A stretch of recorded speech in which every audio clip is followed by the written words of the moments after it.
인도 펀자브주에서 전통 시크교 전사 복장을 한 남성 폭도들이 교회에 난입해 막대한 재산 피해를 입히고 수많은 교인들을 폭행해 부상을 입혔습니다. 새로운 여론조사에 따르면 대다수의 미국인은 부모의 동의 없이 학생들에게 성 정체성에 대해 상담하는 학교에 반대하는 것으로 나타났습니다. 북한에서 기독교인이 성경을 소지한 것이 적발되어 사형에 처해지고 어린이를 포함한 가족 전원이 종신형을 선고받은 사실이 드러났습니다. 중국 군함이 150야드 이내로 들어와 미국 구축함 USS 청운을 타격했습니다.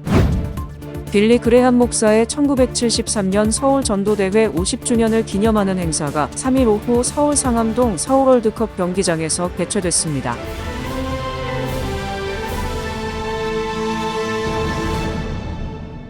첫 번째 소식입니다.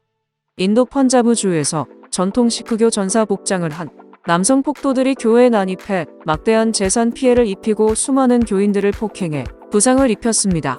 미국 크리스천 포스트는 영국에 본부를 둔 기독교 연대 월드와이드의 보도를 인용해 시크교가 다수인 인도 암리차르시 근처 라제왈 마을에 있는 수크팔라나 미니스트리 교회에서 이 같은 일이 발생했다고 전했습니다. 폭도들은 막대기를 휘두르고 성경을 찢고 외부에 주차된 차량을 파손하고 신도들을 공격했다고 CSW는 전했습니다. 폭력 사건에 대응하여 라제왈 마을의 기독교 공동체는 즉각적인 조치를 취하지 않으면 보복하겠다며 경찰에 항의했습니다. 그들은 공격자들에 대해 신성모독 혐의 적용을 요구한 것으로 알려졌습니다. 지역 경찰이 시위 현장을 방문했고 정식 항의가 접수됐으며 즉각적인 조치가 취해질 것이라고 신도들에게 약속했지만 경찰은 가해자들이 니항종파에 속해 있는지 여부를 아직 확인하지 못했으며 이들은 이후 어떠한 연루도 부인했습니다. 니항종은 1699년 구루 고빈드 싱이 칼사를 창설한 무장 시크교 전사 조직입니다. 니항종은 지난해 8월에도 펀자브에 있는 유아 예수 가톨릭 교회에 침입해 기물을 파손하고 신부의 차에 불을 지른 바 있습니다. 한편 60개 이상의 국가에서 박해를 감시하는 조직인 오픈도어스 USA는 인도를 기독교 박해와 관련하여 세계에서 10번째로 최악의 국가로 평가하고 있습니다. 새로운 여론조사에 따르면 대다수의 미국인은 부모의 동의 없이 학생들에게 성 정체성에 대해 상담하는 학교에 반대하는 것으로 나타났습니다. 미국 크리스천 포스트는 지난 1일 발표된 라스무센 리포트 조사 결과를 보도하며 이같이 전했습니다.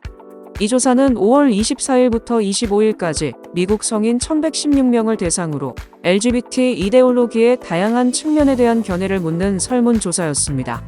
조사 결과에 따르면 미국인의 60%는 학교 관계자가 아동의 부모로부터 동의를 받지 않고 성적 지향과 성적 정체성에 대해 학생들에게 상담할 수 있어야 한다는 의견에 동의하지 않았고 26%는 동의한다고 대답했습니다. 또 미국인 62%가 소녀의 유방 절제술과 소년의 겉세와 같은 신체 절단 수술을 금지하는 주법을 승인했으며 46%는 강력하게 승인했습니다. 반면 조사 대상자의 30%는 트랜스로 식별된 청소년에 대한 성전환 수술 금지에 반대했으며 18%는 강력하게 반대했습니다. 현재 미국의 19개 주는 미성년자의 성전환 절차 일부 또는 전부를 금지하는 법을 제정했습니다. 법을 제정한 주는 엘라베마, 애리조나, 아칸소, 플로리다, 조지아, 아이다호, 인디애나, 아이오와, 켄터키, 미시시피, 미주리, 몬태나, 네브래스카, 노스다코타, 오클라호마, 남부 다코타, 테네시, 유타, 웨스트버지니아 등입니다. 이러한 법률은 성전환 절차의 장기적인 영향에 대한 우려에 대응하여 마련되었습니다. 아메리칸 컬리지 오브 피디어트리션즈는 교차성 호르몬의 잠재적 부작용을 심장마비, 뇌졸중, 당뇨병, 혈전 및 암의 위험 증가로 확인했습니다. 라스무센 설문조사는 또한 미국인들에게 성별은 남성과 여성의 두 가지뿐입니다라고 주장하는 성명에 동의하는지 물었습니다. 71%는 앞서 언급한 선언에 동의했으며 57%는 강력하게 동의했습니다. 한편 응답자의 23%는 성별이 두 개뿐이라는 점에 동의하지 않았으며 10%는 매우 동의하지 않았습니다. 북한에서 기독교인이 성경을 소지한 것이 적발되어 사형에 처해지고 어린이를 포함한 가족 전원이 종신형을 선고받은 사실이 드러났습니다. 미국 크리스천 포스트에 따르면 미국 국무부가 이달 발표한 2022년 국제종교자유보고서는 약 7만 명의 기독교인이 북한에 수감되어 있고 그곳에서 수감자들이 가혹한 환경과 신체적 학대에 직면해 있다고 지적했습니다. 보고서는 북한 인권시민단체 미래한국의 자료를 인용해 북한 정부가 종교의식을 행하거나 종교 물품 소지 또는 종교인과 교제하는 개인에 대해 체포 및 구금에서부터 고문, 강제노동, 추방 및 생명권 박탈에 이르는 박해를 자행한다고 전했습니다. 또 탈북자들은 북한의 교과서가 반종교적이며 과거 기독교 선교사들을 강간, 장기 적출, 살인 등의 악행을 저지른 인물로 묘사하고 있다고 전했습니다. 국무부 보고서는 북한 정부가 기독교인뿐만 아니라 샤머니즘을 믿는 주민들마저 강제노동 수용소나 재교육 시설에 6개월에서 수년 동안 구금한다고 밝혔습니다. 보고서는 특히 기독교인들의 경우 15년에서 종신형에 이르는 가장 혹독한 형량을 선고받는다고 밝혔습니다. 지난 2009년 신앙관습과 성경 소지를 이유로 체포된 일가족은 정치범 수용소로 이감되었고 2살 자녀를 포함한 온 가족이 종신형을 선고받았습니다. 지난 4월 유엔 인권이사회는 21년 연속으로 북한 인권 결의를 채택하여 국제사회의 심각한 우려를 반영했습니다. 한편 글로벌 크리스천 릴리프가 올해 발표한 월드와치 리스트 보고서에서 북한은 2022년 세계 최악의 박해국인 아프가니스탄을 제치고 다시 1위에 올랐습니다. 중국 군함이 150야드 이내로 들어와 미국 구축함 USS 청운을 타격했습니다. 글로벌 뉴스는 베이징에서 남중국해로 공격적인 이동을 하던 중국 군함이 캐나다 미국 합동 임무를 위해 대만 해협을 항해하던 정훈함을 충돌할 뻔했다고 보도했습니다.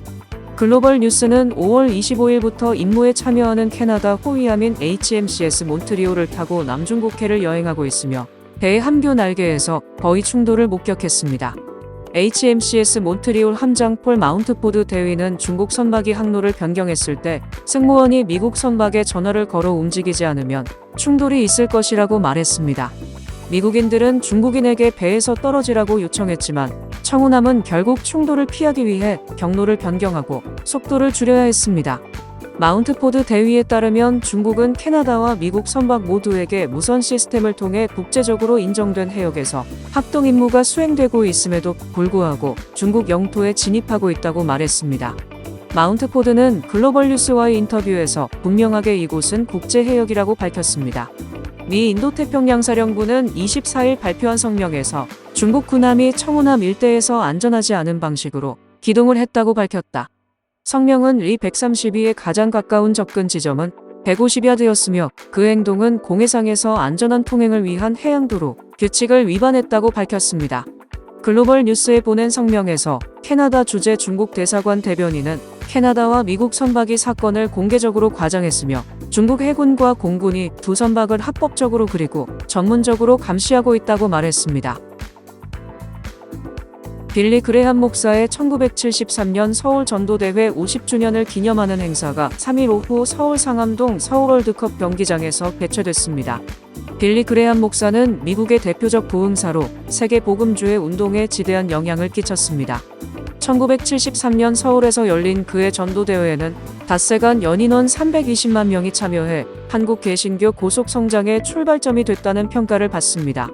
조선일보 보도에 따르면 빌리 그레함 전도대회 50주년을 기념해 3일 열린 빌리 그레함 전도대회 50주년 기념대회에는 7만여 명이 참석했습니다. 이날 설교는 빌리 그레함의 장남 프랭클린 그레함 목사가 복음의 가치를 주제로 한 것이었습니다.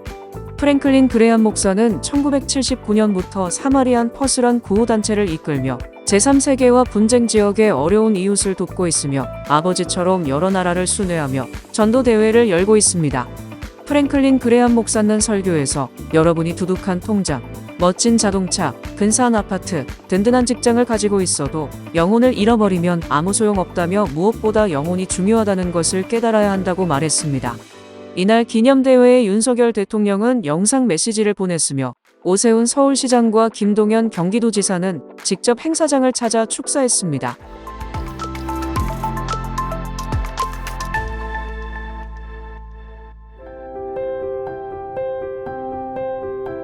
세상을 밝히는 크리스천 소식입니다.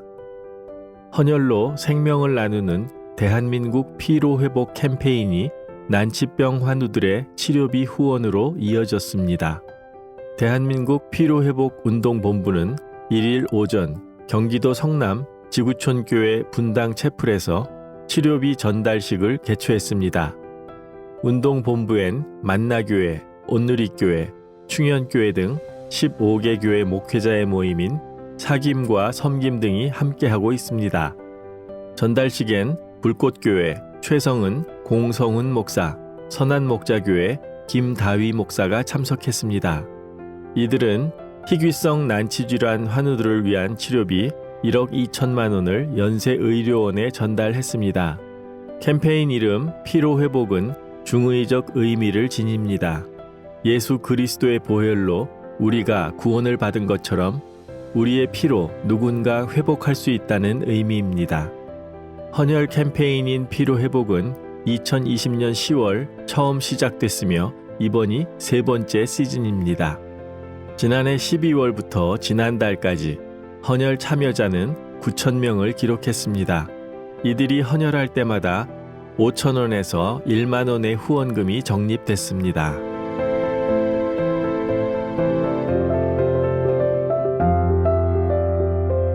크리스찬에게 뉴스는 기도 제목이 됩니다. 오늘의 뉴스를 통해 보는 기도 제목입니다.